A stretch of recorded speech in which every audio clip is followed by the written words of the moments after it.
Tarik 15 dwe ni, Jatend piny William Ruto nyicha noketo koke paro mar chike 7 kendo ketogi gibedo chik bang' od bura kadhogi.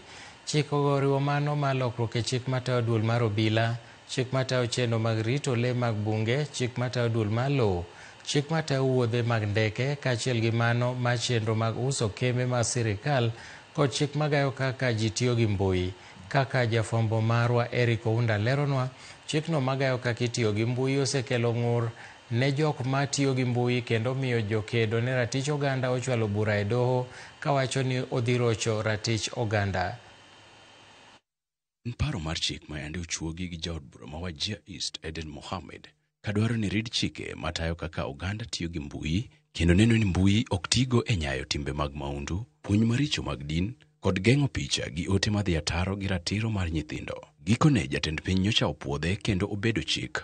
Chikno chiwo ting' ne komiti magayo tiyo marach gi mbui kata National Computer and Cyber Crimes Coordination Committee mar golo chik mar loro mbui kata website kod mbui mamoko ma oyangi ni tiyo gi mbui ataro mar chik. Chikno yaro malach yore mag kum ma ichiwo ne jogo matiyo marach gi mbui.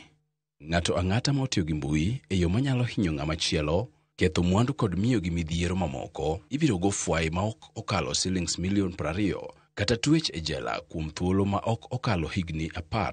Bende inyalo miye kum 2 go duto. Chikno bende otimo lokruok ne pend chik namba 30 e chike ma osebedo katayo tiyo kod mbui kendo nyiso ni kum dhi bedo ne ng'ato ang'ata ma otiyo gi nonro mar ng'at machielo e timo maundu, kuo kod mibadhi moro amora ka okalo e goyo simu kata oro ote ma otisi ni email. Ketho makamano biro miyo ng'ato kum mar shillings 300,000 kata twech e jela higni ma ok okalo 3.